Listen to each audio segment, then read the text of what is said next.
से बाहर आकर के और माँ कुंती से बोले, अब मैं द्वारिका जाना चाहता हूँ, द्वारिका की आज्ञा मांगी।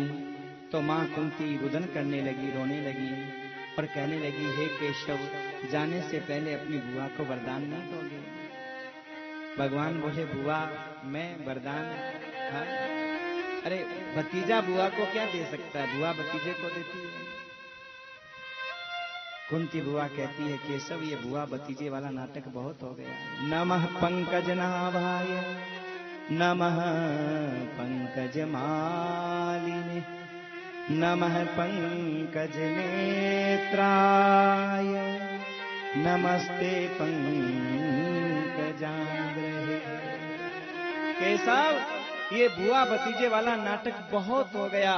मुझे पता है, न तो मैं आपकी बुआ हूं, न आप मेरे भतीजे हो, आप तो सारी दुनिया के बाप हो। कन्हैया बोले, बुआ तुझे क्या हो गया? हाँ क्या हो गया? कैसी बातें कर रही है बुआ? कुंती बुआ कहती है, केशव जादूगर अपनी जादुई माया से सारी दुनिया को मोहित करता है। कभी सर काटेगा, हाथ काटेगा, घड़ी ला देगा, फल ला देगा, हाँ? और देखने वाले सब मोहित होते हैं कि जादूगर दिखा रहा है, करतब दिखा रहा है, सच में जैसे दिखा रहा है। सब मोहित होते हैं, लेकिन जादूगर के साथ में एक जमूरा भी होता है। उस जमूरे को सब पता होता है कि ये सब नकली है, कुछ नहीं कर रहा है, ये सब नकली है। तो हे केशव, अगर आप जादूगर हैं तो हम आपके भक्त जमूरे हैं, और हमें सब पता है कि ये आपकी सारी माया है, कोई बुआ नहीं, कोई भतीजा नहीं। जब ये बात कही तो भगवान कहने लगे, ठीक है बुआ, अगर ऐसी बात है ना तो ठीक है, फिर ऐसा कर, मांग क्या चाहिए। सजनों, कुंती बुआ ने ऐसा वरदान मांगा, आज तक न किसी ने मांगा है, न कोई मांगेगा। भागवत के प्रथम स्कंद के 8वें अध्याय का 25वां श्लोक, जिसमें बुआ वरदान मांग रही है। विपदः सन्तु नः शश्वत् तत्र तत्र जगत गुरो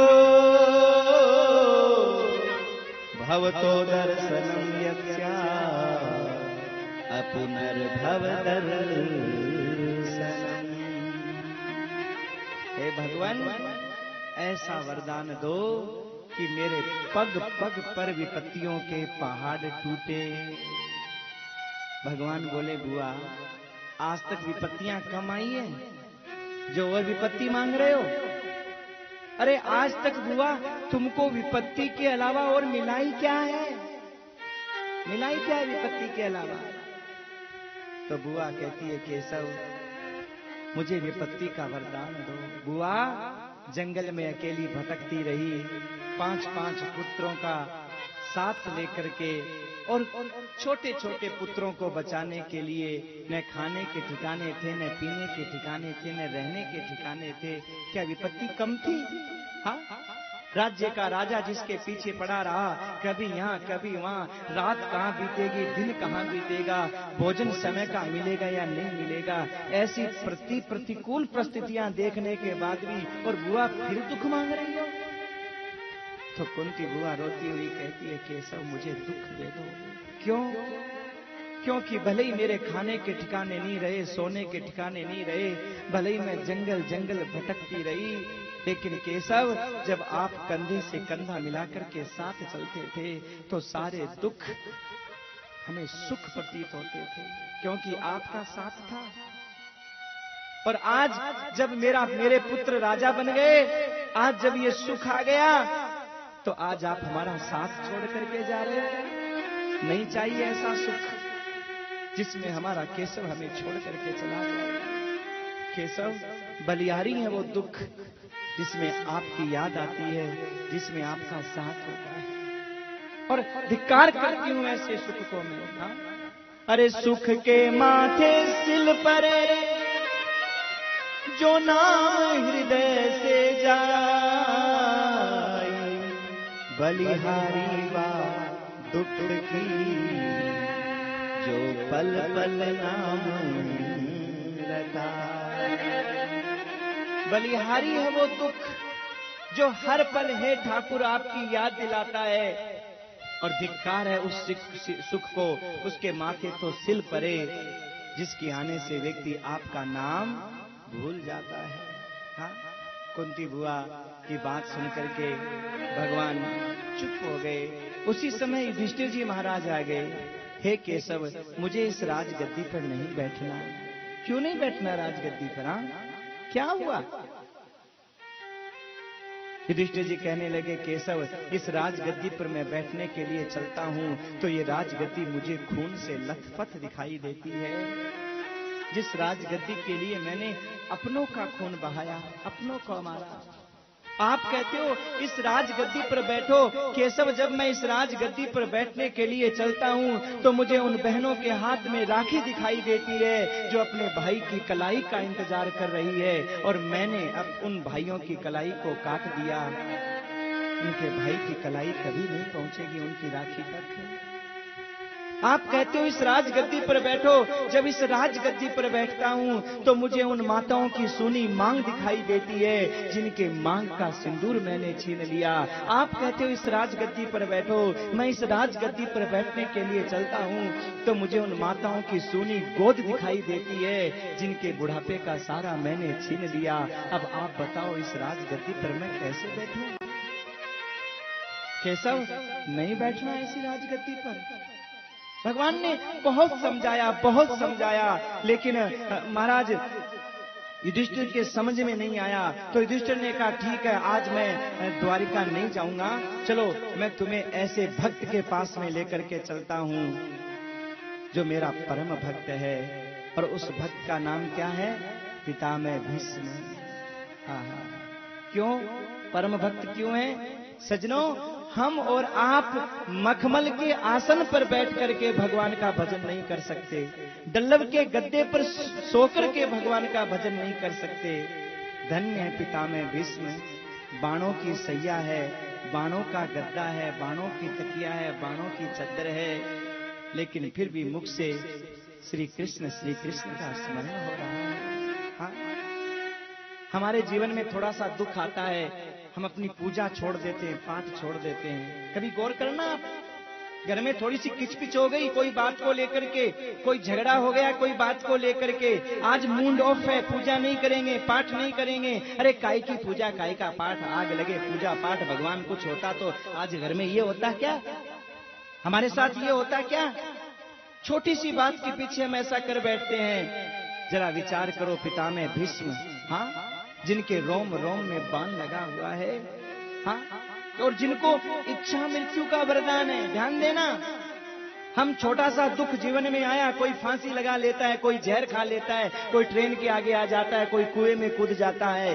ध्यान देना मेरे भाई, ये मनुष्य जीवन इतना अनमोल है कि बड़ा सा बड़ा दुख आ जाए लेकिन कभी आत्महत्या जैसा अपराध नहीं करना चाहिए। कितना ही बड़ा दुख क्यों ना आ जाए, क्योंकि ये शरीर अब मिला है, फिर कब मिलेगा इसकी कोई गारंटी नहीं। पितामह भीष्म जैसा दुख तो किसी के जीवन में नहीं आया होगा, जिनके रोम रोम में बाण लगा हुआ है। और बाण भी किसने मारे? जिस अर्जुन को अपने हाथों में खिलाया था, अपने हाथों से जिसको निवाला खिलाया, जिसको अपनी गोद में महाराज झूला झुलाया, बाहों का झूला बना झूला करके जिसको अपनी पीठ पर चढ़ाया, उस अर्जुन के हाथों से छोड़े हुए बाण आज हृदय को छलने किए हुए हैं। फिर भी कोई दुख नहीं है कि अर्जुन ने मुझे बाण क्यों मारे। आज हमारा कोई अपना हमें थोड़ा सा कोई दो बात कह जाए तो ऐसे बाण लग जाते हैं, ऐसा दुख हो जाता है कि जिंदगी में भुला नहीं पाते, उसको गालियां देते हैं। पर पितामह भीष्म जिस अर्जुन को अपने हाथों से खिलाया था, जिस अर्जुन को बाहों की झूला झुलाया था, जिस अर्जुन को अपने पीठ पर चढ़ाया था, उस अर्जुन ने आज एक एक रोम में महाराज बाण समाहित कर दिए। फिर भी अर्जुन को कोई दोष पितामह भीष्म नहीं दे रहे हैं। पितामह भीष्म अपने आप को दोष दे रहे हैं, हाँ? किसी को दोष नहीं दे रहे हैं, अपने आप को दोष दे रहे हैं। और भगवान से कह रहे हैं, केशव अब ये दर्द और सहा नहीं जाता, आ जाओ कन्हैया, आ जाओ कन्हैया, आ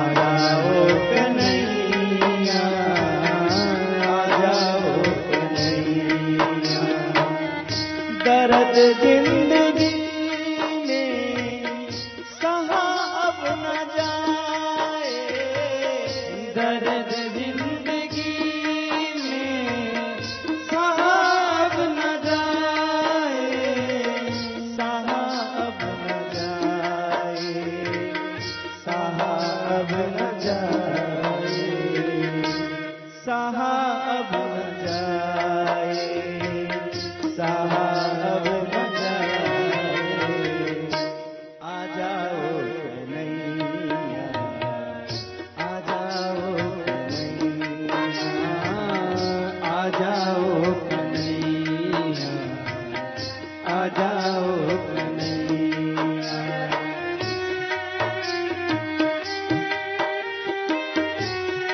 आंखों से अश्रुपात हो रहा है, झरझर झरझर आंसू टपक रहे हैं, रोम रोम में बाण लगे हुए हैं, खून टप टप टपकता हुआ शरीर से सारा समाप्त हो चुका है, और मन में एक ही ध्यान है, एक ही लगन। आखड़ली झाई पड़ी तेरी राह निहार निहार, आखड़ली झाई पड़ी तेरी राह निहार निहार, आखड़ली झाई पड़ी तेरी राह निहार निहार, आखड़ली झाई पड़ी तेरी राह निहार निहार। जी बड़ला छाला पड़ा तेरा नाम पुकार पुकार, जी बड़ला छाला पड़ा तेरा नाम निहार निहार। आ जाओ कन्हैया, आ जाओ कन्हैया, आ जाओ कन्हैया, आ जाओ कन्हैया। भगत पुकारे आ जाओ कन्हैया, भगत पुकारे आ जाओ कन्हैया, आ जाओ कन्हैया, आ जाओ कन्हैया, आ जाओ कन्हैया, आ जाओ कन्हैया। और आज पिता में भीष्म की पुकार को भगवान ने सुना, और सुन करके और महाराज पांडवों को साथ लेकर के पिता में भीष्म के पास भगवान आए, और जैसे मेरे ठाकुर को देखा, पिता में भीष्म की अश्रुधारा और तेज हो गई, मानो आज अश्रुधाराओं से पिता में भीष्म भगवान का अभिषेक करना चाहते हैं, चरणों को धोना चाहते हैं, भगवान को नहला देना चाहते हैं। तीव्र अश्रुधारा गंगा जमुना की आंखों से बहने लगी, और बहती हुई अश्रुधारा भगवान के चरणार विंदों में पहुंचती है। पिता में भीष्म भगवान के सामने आज रो रहे हैं। भगवान जब पहुंचे तो सजनों, भगवान ने पितामह भीष्म से कहा, पितामह युधिष्ठिर को आप धर्म का उपदेश दो। ये युधिष्ठिर कहते हैं मैंने सबको मारा, इनको समझाओ। तो पितामह भीष्म कहते हैं देखो युधिष्ठिर, मैंने पूरे महाभारत के युद्ध में केवल इस श्री कृष्ण के काल चक्र को सबको मारते हुए देखा, वो सबको मार रहा था, और तुम तो मरे हो के ऊपर बाण चला रहे थे, गदा चला रहे थे। हाँ, मरे हुओं को मार रहे थे। द्रौपदी काली बनकर के खप्पर भर रही थी। और रही बात धर्म की, तो देखो युधिष्ठिर, अपनी आंखों के सामने पाप होते हुए देखना भी धर्म का भागी बनना है। कोशिश करो उस पाप को रोकने की, और नहीं रोक सकते हो तो आंखें बंद करके वहां से चल दो, क्योंकि आंखों से पाप को देखना भी पाप का भागी बनना है। और जब ये बात कही तो पास में द्रौपदी खड़ी थी, हंसी आ गई। पितामह भीष्म बोले, बेटा बचा क्यों हंसी? क्या कारण है तेरे हंसने का? और जब बार बार कहा क्यों हंसी, तो द्रौपदी कहती है पितामह भीष्म, आपके मुख से धर्म का उपदेश शोभा नहीं देता। अरे कहां चला गया था उस समय आपका धर्म, जब भरी सभा के बीच में और मेरे को बाल पकड़ करके दुशासन खींच करके लाया, एक वस्त्रा नारी के वस्त्रों को शरीर से अलग किया जा रहा था। क्या वो धर्म का काम था? क्या आपके वहां आंखें नहीं थी? क्या आप वहां खड़े नहीं थे? पितामह भीष्म, एक बार टेढ़ी निगाह से देख लिया होता, बोलना की जरूरत नहीं थी। देख लिया होता तो दुर्योधन की औकात नहीं थी आदेश दे देता, और दुशासन की औकात नहीं थी मेरी साड़ी के हाथ लगा देता। लेकिन आपने तो आंखों को नीचा कर लिया। क्या वो धर्म का काम था? और महाराज इतना सुनते पितामह भीष्म सुबक करके रोने लगे। बेटा ठीक कहते हैं, अगर मैंने तेरी निगाह से एक बार देख लिया होता तो दुशासन की औकात नहीं थी तेरी साड़ी के हाथ लगा देता, दुर्योधन की औकात नहीं थी आदेश दे देता।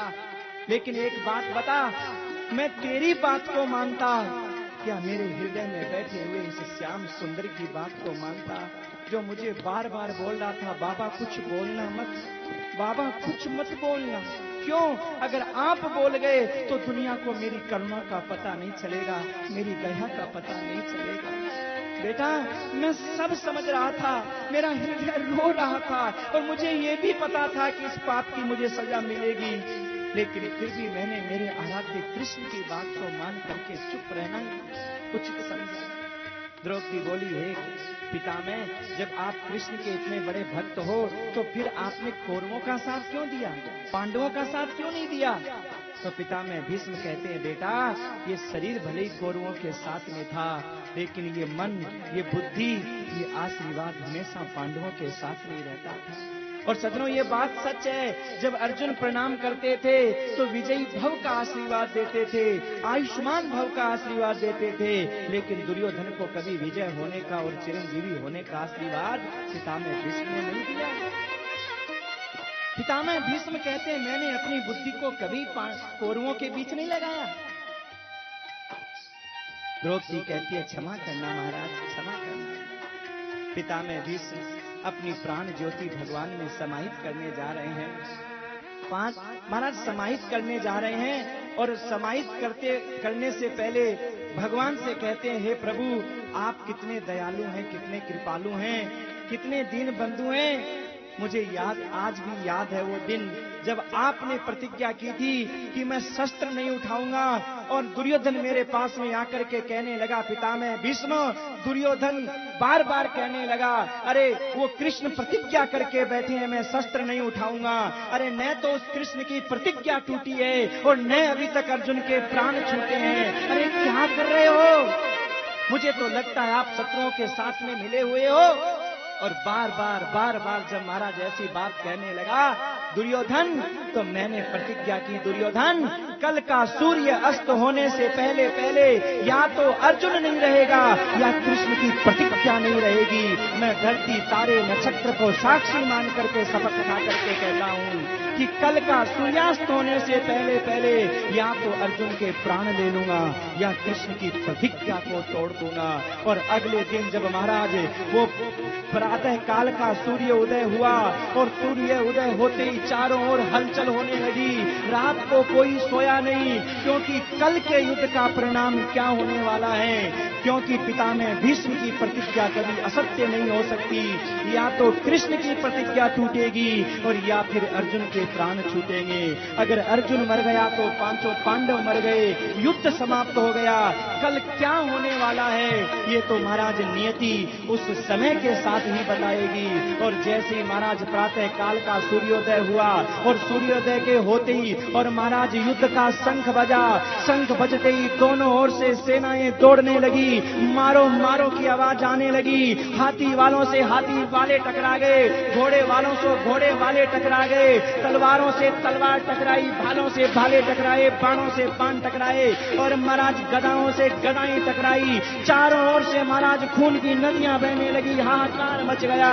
और इसी बीच में दुर्योधन पितामह भीष्म के पास आके कहते हैं, पितामह भीष्म क्या कर रहे हो ये बच्चों वाला खेल? अरे सूर्य अस्ताचल की ओर जा रहा है, न तो कृष्ण के प्राण, न तो कृष्ण की प्रतिज्ञा छूटी है, न अर्जुन के प्राण छूटे हैं, क्या कर रहे हो? और तब महाराज पितामह भीष्म ने अपने सारथी को आदेश दिया, सारथी मेरे रथ को अर्जुन के रथ के सामने लेकर के चलो। और जैसे ही अर्जुन के रथ के सामने रथ आया, अर्जुन ने महाराज पहला बाण चला करके पितामह भीष्म को प्रणाम किया और पितामह भीष्म ने पहला बाण चला करके अर्जुन को आशीर्वाद दिया, विजयी भव। और महाराज बाण पर बाण चलने लगे, इधर अर्जुन बाण चला रहे हैं, इधर पितामह भीष्म बाण चला रहे हैं। दुर्योधन ने कहा, पितामह भीष्म ये क्या बच्चों वाला खेल खेल रहे हो? अरे वो बाण चलाओ जो अर्जुन का प्राण लेने वाला है। अब की बार पितामह भीष्म ने बाण निकाला, सीधा जाकर के अर्जुन के तरकस को दूर फेंक देता है। अरे पितामह भीष्म वो बाण निकालो जो अर्जुन के प्राण लेने वाला है। फिर बाण निकाला महाराज, अब की बार जो बाण चलाया अर्जुन का धनुष दूर जाकर के गिर पड़ा। अरे पितामह भीष्म वो बाण चलाओ जो अर्जुन के प्राण लेने वाला है। अब की बार जो बाण चलाया अर्जुन बेहोश होकर के गिर पड़े। अरे पितामह वो बाण चलाओ जो अर्जुन के प्राण लेने वाला है। और अब की बार जो पितामह भीष्म ने बाण निकाला वो अर्जुन का प्राण लेने वाला था। और जैसे ही वो बाण चला भगवान ने अर्जुन को पीछे धकेल दिया और खुद अपनी छाती के ऊपर उस बाण को सहन कर जाते हैं। और पितामह भीष्म ने कहा, हट जाओ कृष्ण, आज मेरे बाणों से अर्जुन को कोई नहीं बचा सकता। और जैसे ही महाराज बाण चलाने के लिए तत्पर हुए पितामह भीष्म, भगवान ने देखा ये बाबा ऐसे मानने वाले नहीं है, रथ से नीचे कूदे, रथ के पहिए को उठाया और कहा, सावधान पितामह भीष्म, एक भी बाण चलाया तो ये रथ का पहिया सुदर्शन चक्र बन करके तुम्हारे प्राण ले लेगा। और महाराज जब वो रथ का पहिया लेकर के भगवान दौड़े, भयात चलदगुहु, पृथ्वी डोलने लगी, पृथ्वी हिलने लगी, पृथ्वी घबरा गई महाराज, भूकंप आने लगा। ये क्या कर रहे हैं भगवान? आप प्रतिज्ञा तोड़ रहे हो, आप अपनी प्रतिज्ञा को छोड़ रहे हो। आपने प्रतिज्ञा की है मैं शस्त्र नहीं उठाऊंगा। भगवान महाराज लेकर के पहिए को दौड़े और आज जब भगवान दौड़े, भीम दादा ने भगवान को बाहों में भर लिया, प्रभु हमें मर जाने दो, अपनी प्रतिज्ञा मत तोड़ो। अर्जुन ने को होश आया, अर्जुन ने भगवान को बाहों में भर लिया, हमें मर जाने दो, आप अपनी प्रतिज्ञा को मत तोड़ो।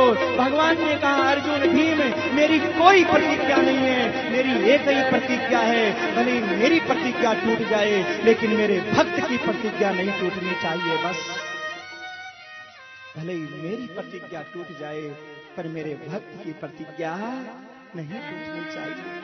अपना मान भले टल जाए, भक्त का मान न टलते देखा, प्रबल प्रेम के पाले पढ़कर प्रभु को नियम बदलते। पितामह भीष्म कहते हैं, प्रभु अब ये प्राण ज्योति आपके चरणों में समाहित होना चाहती है। पितामह भीष्म ने भगवान की स्तुति की, अपने प्राण ज्योति को भगवान के चरणों में समर्पित किया। बहुत